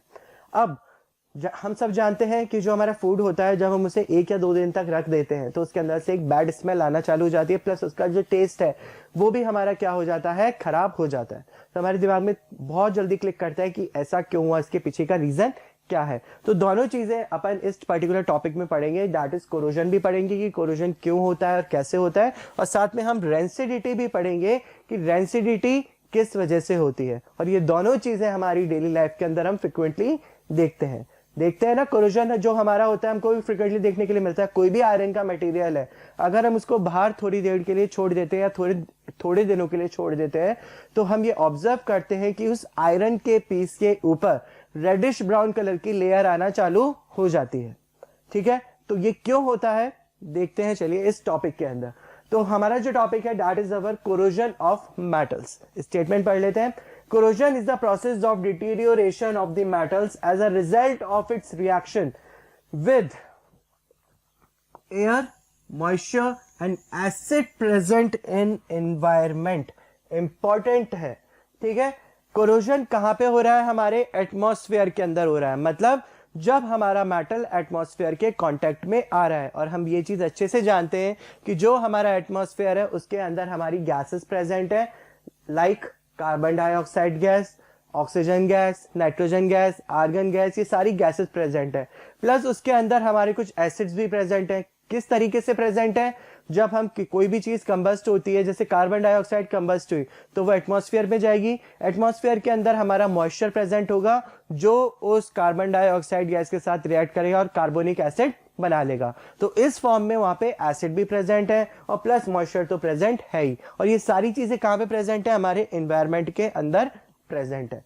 तो एनवायरमेंट के कांटेक्ट में या जो हमारा ओपन एटमॉस्फेयर इसके कांटेक्ट में जब भी कोई मेटल आता है तो वो डिग्रेड होना चालू हो जाता है, डिटीरियोरेट होना चालू हो जाता है, डैमेज होना चालू हो जाता है। वो जो पर्टिकुलर प्रोसेस है उसको हम क्या बोलते हैं बेटा, कोरोजन बोलते हैं। अगर एग्जाम्पल की बात करें तो एग्जाम्पल के थ्रू अपन समझेंगे, that is our rusting process. Rusting process के अंदर क्या होता है, रस्टिंग प्रोसेस के अंदर जो हमारा आयरन मेटल है वो एटमॉस्फेयर के अंदर जो प्रेजेंट होता है, क्या क्या प्रेजेंट होता है, दैट इज अवर ऑक्सीजन और H2O, that is our water.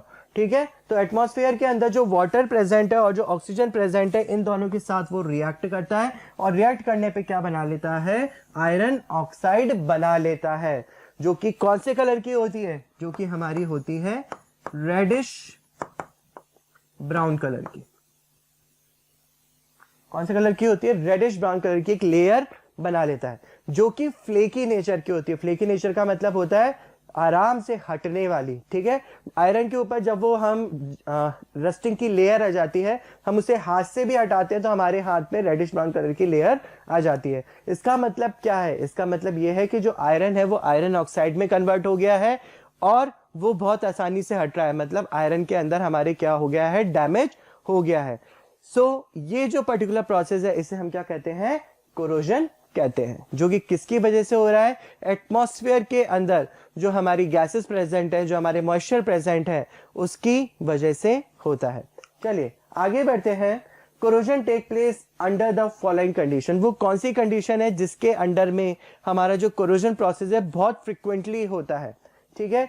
इसकी एक तरीके से देखा जाए तो फेवरेबल कंडीशंस क्या है, तो फेवरेबल कंडीशन है उसकी that is presence of air, air का प्रेजेंट होना, क्योंकि एयर के अंदर हम जानते हैं कि different types of gases present है और उसके अंदर हमारी अप्रॉक्स 21% ऑक्सीजन भी प्रेजेंट है जो कि सपोर्ट करती है ऑक्सीडेशन प्रोसेस को। नेक्स्ट है प्रेजेंस ऑफ वाटर, मॉइस्चर का प्रेजेंट होना in the form of humidity. Presence of impurities in the metal speed up the corrosion process. ये पर्टिकुलर पॉइंट क्या कह रहा है, अगर हमारा मेटल के अंदर इंप्योरिटीज प्रेजेंट है तो वो भी एक तरीके से हेल्प करता है ऑक्सीडेशन प्रोसेस को बहुत ज्यादा तेज करने में। मतलब जो हमारा कोरोजन का प्रोसेस है वो इंप्योरिटीज की प्रेजेंस होने की वजह से क्या हो जाता है, बहुत ज्यादा फास्ट हो जाता है। Presence of electrolytes in water also speed up the process of corrosion. Presence of electrolytes, electrolytes का मतलब क्या है, इलेक्ट्रोलाइट्स हमारे होते हैं अगर किसी लिक्विड के अंदर आयंस प्रेजेंट होते हैं, जैसे फॉर एग्जांपल के थ्रू समझते हैं। एक मेटल का पीस हमारा पड़ा है सिंपल वाटर के अंदर और दूसरा मेटल का पीस पड़ा है हमारा सॉल्टी वाटर के अंदर। सॉल्टी वाटर का मतलब क्या हो गया, वाटर के अंदर हमने sodium chloride that is our NaCl डाल दिया और उसके अंदर हमने हमारा मेटल का पीस डाल दिया।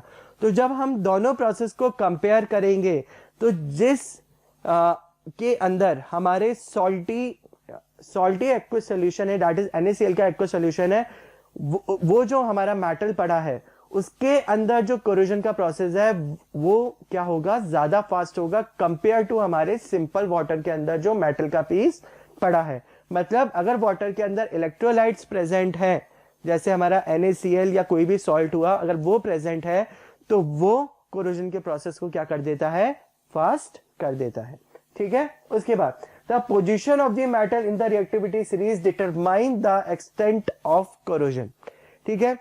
एक्टिविटी सीरीज के अंदर जो हमारे हाई रिएक्टिव मेटल्स हैं उनके अंदर कोरोजन का प्रोसेस ज्यादा देखने के लिए मिलता है compare to our moderate reactive matter और लो रिएक्टिव मेटल, ठीक है। जो हमारे हाई रिएक्टिव मेटल्स होते हैं उनकी क्योंकि रिएक्टिविटी बहुत ज्यादा हाई होती है, इस वजह से वो बहुत इजीली एटमॉस्फेयर के अंदर जो गैसेस प्रेजेंट होती है उनके साथ रिएक्ट कर लेते हैं और ऑक्सीडेशन का प्रोसेस हो जाता है, जिसकी वजह से कोरोजन उनमें ज्यादा देखने के लिए मिलता है compare to our low reactive and moderate reactive metal. तो हम ये बोल सकते हैं कि रिएक्टिविटी सीरीज के थ्रू हमें ये इंफॉर्मेशन मिल जाती है कि कौन सा मेटल कितना ज्यादा कोरोसिव नेचर का होगा या कौन ज्यादा इजीली कोरोड हो सकता है, क्योंकि जितनी ज्यादा रिएक्टिविटी उतनी ही तेजी से हमारा कोरोजन होगा। तो ये कुछ हमारी क्या है, फेवरेबल कंडीशन है।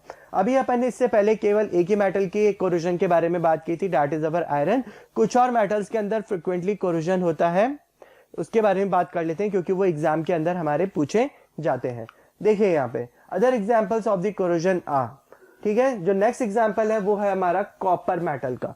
जो हमारा कॉपर मेटल है आप उससे बना कोई भी यूटेंसिल्स दुकान से खरीद के लाते हैं, ठीक है। दुकान से यूटेंसिल खरीद के लाए, करीब 1-2 महीने रखा, 1-2 महीने के बाद आप नोट करोगे कि वो जो पर्टिकुलर कॉपर का यूटेंसिल है जो कि दुकान से लाने पे बहुत ही ज्यादा लस्टरस नेचर का था, बहुत ही ज्यादा चमक मार रहा था, लेकिन अब उसकी वो जो चमक है वो क्या हो गई है, गायब हो गई है और उसकी जगह पर जो कॉपर का यूटेंसिल है उसके ऊपर या तो ग्रीन कलर की कोटिंग आ गई है या तो ब्लैक कलर की कोटिंग आ गई है।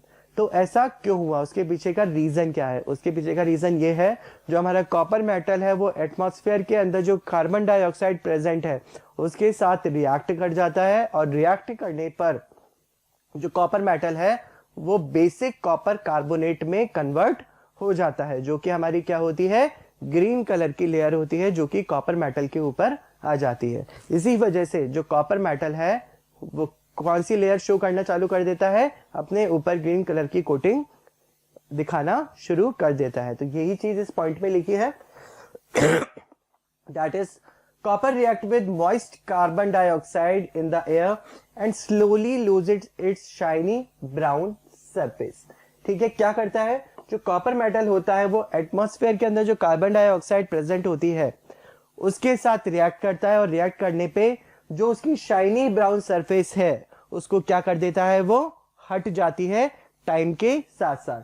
ठीक है, and acquire a green coating, और ग्रीन कलर की कोटिंग उसकी जगह पे आना चालू हो जाती है, जो कि किसकी होती है हमारी, it is a basic copper carbonate. किसकी बनी हुई होती है वो green coating, that is basic copper carbonate की बनी हुई होती है। रिएक्शन देखें तो that is 2Cu plus CO plus O2 plus H2O gives CuCuOH, that is green in colour. देखिए यहाँ पे रिएक्शन किस तरीके से चला, कॉपर मेटल एयर के अंदर जो हमारी कार्बन डाइऑक्साइड प्रेजेंट है, जो हमारा ऑक्सीजन प्रेजेंट है और जो हमारा वाटर प्रेजेंट है, उसके साथ क्या हो रहा है, कॉपर मेटल का रिएक्शन हो रहा है। और रिएक्शन होने पे हमको क्या मिल रहा है, बेसिक कॉपर कार्बोनेट मिल रहा है, जो कि एक तरीके की ग्रीन कलर की कोटिंग होती है। ग्रीन कलर की कोटिंग तो हमारी बेसिक कार्बोनेट की होती है, प्लस आप ये भी देखेंगे जो कॉपर का यूटेंसिल है उसके ऊपर एक ब्लैक कलर की कोटिंग भी आती है, जो कि किसकी होती है, कॉपर ऑक्साइड की होती है। थोड़े दिनों बाद वही चीज कन्वर्ट होके बेसिक कॉपर कार्बोनेट में बदल जाती है। ठीक है, तो दोनों चीजों के बारे में याद रखना, दैट इज ब्लैक कलर की कोटिंग जो कि कॉपर ऑक्साइड की होती है, और ग्रीन कलर की कोटिंग जो कि हमारी बेसिक कॉपर कार्बोनेट की होती है। ठीक है, दोनों चीजें आपको याद रखनी है। एक और मेटल के कोरोजन की बात करेंगे, दैट इज सिल्वर आर्टिकल्स में। ठीक है, जनरली आपने देखा होगा कि मम्मी जाती होंगी सुनार की दुकान पे, वहां से वो पायल खरीद के लेके आती होंगी। ठीक है, जब वो पायल शुरू में पहनती है तो बहुत ही ज्यादा ग्लिटर करती है, बहुत ही ज्यादा चमक मारती है, लस्ट्रस नेचर की होती है। लेकिन थोड़े दिनों बाद आप उसमें फील करेंगे, मतलब 1-2 महीने बाद, कि उसके ऊपर एक ब्लैक कलर की कोटिंग आना चालू हो जाती है और वो बहुत ही ज्यादा डल हो जाती है। तो उसके पीछे का रीजन क्या है, उसके पीछे का रीजन है कोरोजन। ठीक है, कोरोजन उसके पीछे का रीजन कैसे है, हमारे जो एटमॉस्फेयर के अंदर हाइड्रोजन सल्फाइड गैस नाम की एक कंपाउंड प्रेजेंट रहता है। ठीक है, जो हाइड्रोजन सल्फाइड है वो आयरन मेटल के साथ, वो सॉरी सिल्वर मेटल के साथ रिएक्ट कर लेता है, और सिल्वर मेटल के साथ रिएक्ट करने पर सिल्वर सल्फाइड की एक ब्लैक कलर की लेयर बना देता है, जो कि हमारे उस सिल्वर के ऑर्नामेंट पे आ जाती है, जिसकी वजह से उसकी जो अपीयरेंस है वो बहुत ही ज्यादा डल हो जाती है। ठीक है, देखिए इसके अंदर यही चीज लिखी है, silver articles become black after some time when exposed to the air because it reacts with hydrogen sulphide. याद रखना, hydrogen sulphide to form a coating of silver sulphide. ठीक है, हाइड्रोजन सल्फाइड गैस के साथ रिएक्ट कर जाते हैं, किसकी कोटिंग बना लेते हैं, सिल्वर सल्फाइड की कोटिंग बना लेते हैं। और ये जो हाइड्रोजन सल्फाइड गैस है ये कहां पे प्रेजेंट है, ये हमारे एटमॉस्फेयर के अंदर प्रेजेंट है। ठीक है, तो 2Ag plus H2S gives AgS। AgS हमारा क्या हो जाएगा, सिल्वर सल्फाइड हो जाएगा, और H2 क्या हो जाएगा, हमारी हाइड्रोजन गैस हो जाएगी। ठीक है, तो ये 2 कोरोजन अपन ने और एक्स्ट्रा पढ़े हैं। एक तो हमारा कॉपर का कोरोजन है जिसके अंदर हमको ग्रीन कलर की लेयर मिलती है कॉपर के कोरोड होने पे, जो कि है बेसिक कॉपर कार्बोनेट की, और कॉपर पे हमको एक ब्लैक कलर की लेयर भी देखने के लिए मिलती है जो कि होती है कॉपर ऑक्साइड की। साथ में जो सिल्वर आर्टिकल्स है उनके वो भी कोरोड होते हैं। कोरोड किसकी वजह से होते हैं, हाइड्रोजन सल्फाइड गैस की वजह से होते हैं, जो कि एयर में प्रेजेंट है, और इसकी वजह से उनके ऊपर एक ब्लैक कलर की लेयर आ जाती है जो कि होती है हमारी सिल्वर सल्फाइड की, जो कब आती है, जब सिल्वर मेटल हमारा किसके साथ रिएक्ट होता है, हाइड्रोजन सल्फाइड गैस के साथ रिएक्ट होता है। ठीक है, तो अभी तक जो अपन ने देखे वो देखे डैमेजिंग इफेक्ट्स ऑफ ऑक्सीडेशन या डैमेजिंग इफेक्ट्स ऑफ कोरोजन भी बोल सकते हैं। लेकिन हमारे इसके अंदर एक स्पेशल केस भी आता है। स्पेशल केस क्या है, स्पेशल केस है जहां पे हमारे जितने भी कोरोजन वाले पार्ट देखे अपन ने, चाहे हमने आयरन का कोरोजन देखा हो, चाहे हमने कॉपर का कोरोजन देखा हो, चाहे हमने सिल्वर का कोरोजन देखा हो, तो इसके अंदर क्या हो रहा है, जो कोरोजन है वो हमारे मेटल को क्या कर रहा है, डैमेज कर रहा है। लेकिन एक मेटल के अंदर कोरोजन ऐसा भी है जिसके अंदर कोरोजन एक तरीके से एडवांटेज है। क्यों एडवांटेज है और किस मेटल के अंदर है, चलिए देखते हैं। यहाँ पे देखिए, कोरोजन इन एल्युमिनियम। एल्युमिनियम का कोरोजन जो है वो एक तरीके का स्पेशल केस होता है। क्यों होता है, उसके पीछे का रीजन देखिए। जो हमारा एल्युमिनियम मेटल है, जब उसका कोरोजन होता है तो जो लेयर बनती है उसके ऊपर, या जो रिएक्शन होने के बाद जो कंपाउंड बनता है वो बनता है एल्युमिनियम ऑक्साइड का। एल्युमिनियम ऑक्साइड का जो कंपाउंड बनता है उस पर्टिकुलर एल्युमिनियम मेटल के ऊपर, वो फ्लेकी नेचर का नहीं होता है। फ्लेकी नेचर का मतलब आसानी से हटने वाला, झड़ने वाला, तो वो ऐसा कंपाउंड नहीं होता है। वो क्या करता है, जो आयरन मेटल होता है उससे ही अटैच हो जाता है, उससे ही चिपक जाता है, जिसकी वजह से क्या होगा, वो एक तरीके से क्या बना लेता है, प्रोटेक्टेड लेयर बना लेता है, जो कि प्रोटेक्ट करता है इनर एल्युमिनियम मेटल को फ्रॉम द एटमॉस्फेयर। तो यहाँ पे क्या हुआ, क्योंकि कोरोजन होने के बाद जो हमारा कंपाउंड बन रहा था दैट इज एल्युमिनियम ऑक्साइड, उसका जो नेचर था वो फ्लेकी नेचर नहीं था। इस वजह से जो एल्युमिनियम ऑक्साइड की लेयर है वो एक तरीके की प्रोटेक्टिव लेयर बना लेती है, जो कि इनर एल्युमिनियम मेटल को क्या करता है, बाहर के एटमॉस्फेयर से प्रोटेक्ट करता है। यही चीज लिखी है इसके अंदर, aluminium object lose their lustre and become dull after some time. This is due to the corrosion of the aluminium. मतलब वो लस्टर्स जो है, जो अपनी चमक है वो तो खो देता है। वो क्यों खोता है, due to the corrosion of the aluminium. When the aluminium is exposed to the moisture and surface is covered with the impervious. Impervious का मतलब क्या होता है बेटा, नॉन पेनिट्रेबल। नॉन पेनिट्रेबल का मतलब आर पार ना जाने वाला, ठीक है, जिसके हम आर पार नहीं जा सकते उसे हम इम्परवियस कहते हैं या नॉन पेनिट्रेबल कहते हैं, ठीक है। इम्परवियस और non penetrable layer of the aluminium oxide किसकी लेयर बन जाती है, एल्युमिनियम ऑक्साइड की लेयर बनती है, दैट इज अवर Al2O3, ठीक है। This layer does not allow the moisture to come in contact with the metal and hence protects the metal underneath for the damage. तो ये क्या कर रही है लेयर, ये लेयर जो इनर लेयर है उसको क्या कर रही है बेटा, प्रोटेक्ट कर रही है। प्रोटेक्ट करने की वजह से क्या हो रहा है, प्रोटेक्ट करने की वजह से जो इनर लेयर है वो हमारी हमेशा सेफ रहती है, और जो ऊपर एल्युमिनियम ऑक्साइड की लेयर है वो डायरेक्ट हमारे एटमॉस्फेयर के कांटेक्ट में रहती है, ठीक है। तो जो हमारा एल्युमिनियम मेटल है वो एक तरीके का सेल्फ डिफेंस सिस्टम क्रिएट कर लेता है। इस वजह से अपन कहते हैं कि जितने भी मेटल्स हैं उनके अंदर जो कोरोजन है वो क्या कर रहा है, डैमेजिंग इफेक्ट शो कर रहा है। लेकिन एल्युमिनियम मेटल हमारा क्या बन जाता है, एक तरीके का स्पेशल केस बन जाता है, जिसके अंदर जो कोरोजन है वो हमारा किस टाइप का इफेक्ट दे रहा है, दैट इज एडवांटेज हमको प्रोवाइड कर रहा है, या जो हमारा कोरोजन प्रोसेस है वो एल्युमिनियम मेटल के लिए एक तरीके का एडवांटेज है, ठीक है।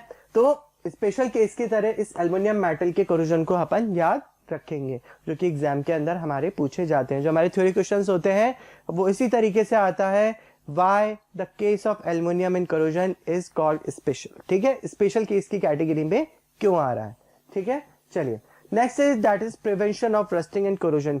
तो अभी तक जितनी भी चीजें अपन ने पढ़ी वो ये पढ़ी कि किस तरीके से हमारी रस्टिंग होती है या किस तरीके से हमारा कोरोजन होता है।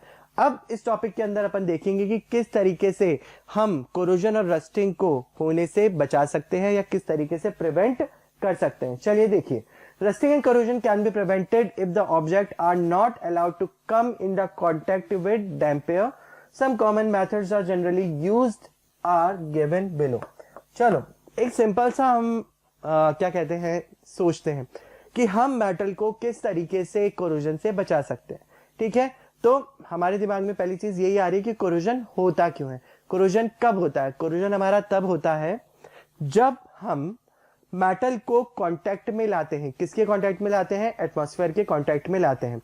अगर वो कांटेक्ट में आएगा तो ही मेटल हमारा एयर के साथ, एयर के अंदर जो गैसेस प्रेजेंट है उनके साथ रिएक्ट करेगा। अगर हम किसी तरीके से इस मेटल के कांटेक्ट को ब्रेक करते हैं तो हमारा जो मेटल है वो कोरोड होने से बच जाएगा। तो हमारी जो प्रायोरिटी रहती है वो यही रहती है कि किस तरीके से हम जो हमारा मेटल है उसका डायरेक्ट कांटेक्ट ब्रेक करें विद द एटमॉस्फेयर। तो उसी को दिमाग में रख के हमने कुछ मेथड्स हैं हमारे जिसको हम यूज में लेते हैं जिससे कि हम कोरोजन होने से बचा सकते हैं। पहला मेथड जो है वो है by painting the articles such as window grill, iron gates, steel furniture, railways coaches, bodies of car, buses etcetera. जो पहली चीज दिमाग में आती है वो यही आती है कि जो भी हमारा ऑब्जेक्ट है मेटल का उसके ऊपर हम क्या कर दें, पेंट कर दें। पेंट करने से क्या होगा, जो हमारा पेंट है वो उसकी आउटर सरफेस को कवर कर लेगा, ठीक है, और आउटर सरफेस को कवर करते ही क्या हो जाएगा, डायरेक्ट कांटेक्ट जो मेटल का है एटमॉस्फेयर के साथ वो ब्रेक हो जाएगा। अब जो एटमॉस्फेयर है वो पेंट के ऊपर इफेक्ट डालेगा और पेंट के ऊपर जो हमारे एटमॉस्फेयर है उसका कुछ इफेक्ट नहीं चलता। जो हमारा इनर मेटल है वो क्या हो जाएगा, सेव हो जाएगा। तो पेंटिंग कर लो, ऑयलिंग कर लो, ग्रीसिंग कर लो, ये सारे हमारे जो मेथड्स हैं ये किस तरीके का काम कर रहे हैं, एक तरीके से बैरियर का काम कर रहे हैं बिटवीन मेटल एंड एटमॉस्फेयर।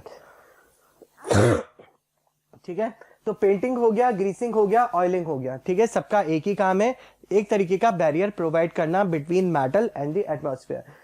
ठीक है, जितने भी हमारे ये मेथड्स हैं ऑयलिंग, ग्रीसिंग और पेंटिंग, ये एक तरीके के टेम्परेरी मेथड है, लेकिन हमको टेम्परेरी मेथड नहीं चाहिए, हमको थोड़ा टिकाऊ मेथड चाहिए जो 10 से 20 साल तक टिका रहे। तो उसके लिए हम गैल्वेनाइजेशन मेथड की तरफ जाते हैं। गैल्वेनाइजेशन मेथड क्या होता है, इसके अंदर भी हम कोटिंग करते हैं।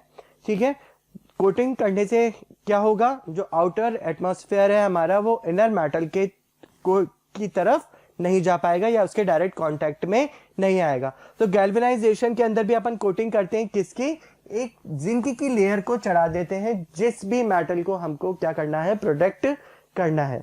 ठीक है, तो गैल्वेनाइजेशन मेथड क्या है हमारा, गैल्वेनाइजेशन मेथड के अंदर भी हम जो भी पर्टिकुलर आयरन जिसको कोरोड होने से बचाना है, जो भी पर्टिकुलर आइटम है हमारा, उसको ऊपर हम जिंक की एक कोटिंग कर देते हैं जो कि क्या करती है, जो कि एक तरीके का बैरियर का काम करती है, किसके बीच में, मेटल के बीच में और हमारे एटमॉस्फेयर के बीच में।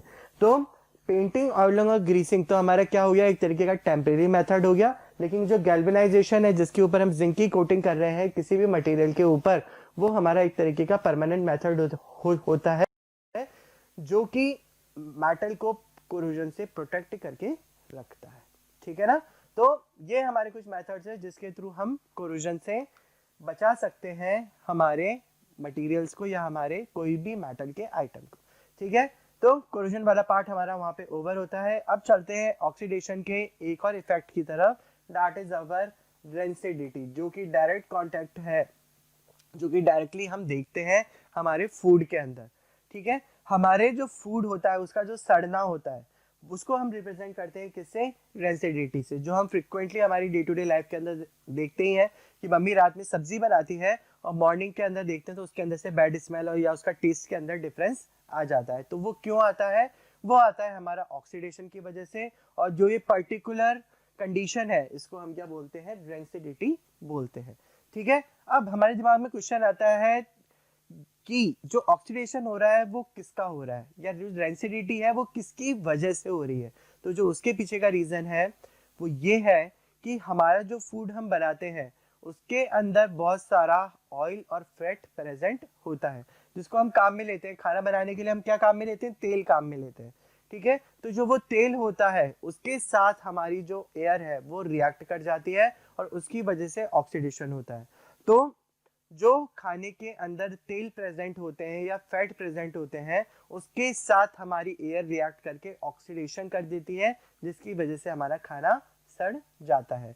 उस पर्टिकुलर कंडीशन को हम क्या बोलते हैं, रेंसिडिटी। चलिए स्टेटमेंट देखते हैं, द ऑक्सीडेशन ऑफ ऑयल्स और फैट्स। ठीक है, पहली चीज यही चीज बताई गई है, that is the oxidation of oil और fats in food result into the bad taste and bad smell।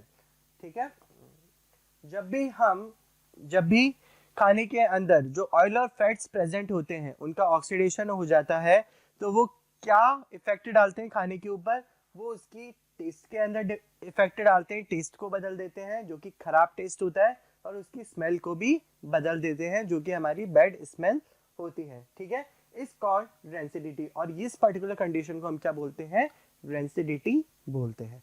ठीक है ना। उसके बाद it is cause due to the prolonged exposure of food in air. ठीक है, और ये क्यों होता है, क्योंकि हम खाने को क्या कर देते हैं, खुला छोड़ देते हैं, जिससे कि वो डायरेक्ट कांटेक्ट में आ जाता है एटमॉस्फेयर के। ठीक है, इसी वजह से आप देखते होंगे कि अगर रात में कुछ खाना बच जाता है तो मम्मी उसको कहाँ पे रख देती है, वो उसको रख देती है फ्रिज के अंदर, या उसे किसी एयर टाइट कंटेनर के अंदर रख देती है। ठीक है, तो दोनों के पीछे का रीजन क्या है, दोनों के पीछे का रीजन यही है कि वो किसी भी तरीके से डायरेक्ट एटमॉस्फेयर के कांटेक्ट में ना आए। ठीक है ना। तो यहाँ पे हमारे कुछ प्रिवेंटिंग मेथड्स दे रखे हैं जो कि हमारे काम आते हैं खाने को सड़ने से बचाने के लिए। ठीक है, तो रेसिडिटी तो आई थिंक समझ में आ गया होगा कि जब हमारे फूड के अंदर जो ऑयल और फैट प्रेजेंट है उसका ऑक्सीडेशन होता है तो it leads to rancidity of the food. ठीक है ना, रेंसिडिटी का मतलब फैट्स और ऑयल का ऑक्सीडेशन होना, जिसकी वजह से जो फूड है हमारा वो बैड स्मेल और बैड टेस्ट प्रोवाइड करता है। ठीक है, चलिए अब इसको बचा कैसे सकते हैं। ठीक है, जनरली आपने देखा होगा हम रात का खाना भी मॉर्निंग में खाते हैं, लेकिन कुछ कंडीशन लगाने के बाद हम किस तरीके से उस पर्टिकुलर खाने को प्रिवेंट कर सकते हैं या बचा सकते हैं। चलिए देखिए, rancidity can be prevented by adding antioxidants to food containing fats and oil. आपको पता है हम अचार बनाते हैं। ठीक है, अचार के अंदर क्या होता है, हमारे खूब सारा तेल डलता है, लेकिन वो सालों साल तक पड़ा रहता है। ठीक है, कोई प्रॉब्लम नहीं आती हमारे अचार को, उसके अंदर वो खराब नहीं होता। क्यों नहीं होता खराब, सॉरी, क्यों नहीं होता खराब, उसके पीछे का रीजन क्या है, उसके पीछे का रीजन है हमारा खाना इसलिए खराब, हमारा जो अचार है वो इसलिए खराब नहीं होता क्योंकि हम उसके अंदर डालते हैं बेटा प्रिजर्वेटिव्स, जिसे हम एंटीऑक्सीडेंट्स भी बोलते हैं। वो प्रिजर्वेटिव किस तरीके का काम करता है, वो प्रिजर्वेटिव उस खाने को सड़ने से बचाता है। ठीक है, प्रिजर्वेटिव फॉर एग्जांपल जो अचार होते हैं उसके अंदर हमारा क्या डलता है, विनेगर डलता है। हिंदी में उसको क्या बोलते हैं अपन, सिरका बोलते हैं। अब अपनी मम्मी से पूछेंगे तो आपको बताएंगी कि अचार को सड़ने से बचाने के लिए हम उसके अंदर क्या डालते हैं, एंटीऑक्सीडेंट डालते हैं। एग्जाम्पल के तौर पे विनेगर, या बहुत सारा सॉल्ट भी यूज में ले सकते हैं। ठीक है, तो ये क्या करता है, ये जो हमारा ऑक्सीडेशन का प्रोसेस है इसे स्लो डाउन कर देता है और हमारा जो खाना है वो बहुत सालों तक बिना सड़े रह सकता है। ठीक है, अचार आपने जनरली देखा होगा 1 साल 2 साल तक चलते रहते हैं। ठीक है, सर्दियों में अचार डलता है तो वो गर्मियों या दूसरी सर्दी तक कंटिन्यूसली चलता रहता है। तो उसके पीछे का रीजन यही है कि हम उसके अंदर एंटीऑक्सीडेंट्स डालते हैं, जिसकी वजह से जो ऑक्सीडेशन का प्रोसेस है वो हमारा स्लो डाउन हो जाता है। दूसरी चीज या दूसरा प्रोसेस हमारा, that is rancidity can be prevented bye packaging fats and oil containing food in nitrogen gas. आपने देखा होगा कि आपके चिप्स के पैकेट आते हैं, बहुत ज़्यादा फूले हुए होते हैं, तो जनरली हमारे दिमाग में आता है कि इसके अंदर हमारी गैस भरी है, वो ऑक्सीजन गैस ही होगी, लेकिन वो ऑक्सीजन गैस नहीं होती है। वो कौन सी गैस होती है बेटा, नाइट्रोजन गैस होती है, जिसके अंदर हम क्या करते हैं, फूड के पैकेट्स के अंदर भरते हैं। नाइट्रोजन गैस क्यों भरते हैं, क्योंकि वो अनरिएक्टिव गैस है, हमारे फूड के साथ रिएक्ट नहीं होती, और जो हमारा खाना है वो बहुत लंबे समय तक क्या रहता है, फ्रेश रहता है। ठीक है, हम जो चिप्स के पैकेट खरीदते हैं वो एक तरीके से अगर ज़्यादा पुराने नहीं हो, जैसे 1 महीने या 2 महीने पुराने हो, तो भी वो एकदम फ्रेश टेस्ट देते हैं। किसकी वजह से देते हैं, नाइट्रोजन गैस की वजह से देते हैं, जो उन पैकेट्स के अंदर प्रेजेंट रहती है। ठीक है, third point, it can be retarded by keeping the food into the refrigerator. ये पर्टिकुलर चीज हम बहुत अपने घरों में देखते हैं, जो भी रात का बचा हुआ खाना होता है वो जनरली हम रेफ्रिजरेटर्स के अंदर रख देते हैं। क्यों रखते हैं, उसके पीछे का रीजन क्या है, उसके पीछे का रीजन यही है कि जो रेंसिडिटी या ऑक्सीडेशन का प्रोसेस है उसे स्लो डाउन करना, क्योंकि टेम्परेचर पे भी ये चीजें हमारी डिपेंड रहती हैं। जितना ज्यादा टेम्परेचर होगा उतनी तेजी से हमारी रेंसिडिटी या हमारा ऑक्सीडेशन क्या हो जाएगा, फास्ट हो जाएगा। ठीक है, it can also be retarded by storing food in the airtight container। Food को किसी एयरटाइट कंटेनर में रख देना, जिससे कि वो डायरेक्ट एटमॉस्फेयर के कांटेक्ट में ना हो और हम उसको खराब होने से बचा लें। ठीक है, और लास्ट है, it can be retarded bye storing food away from the light.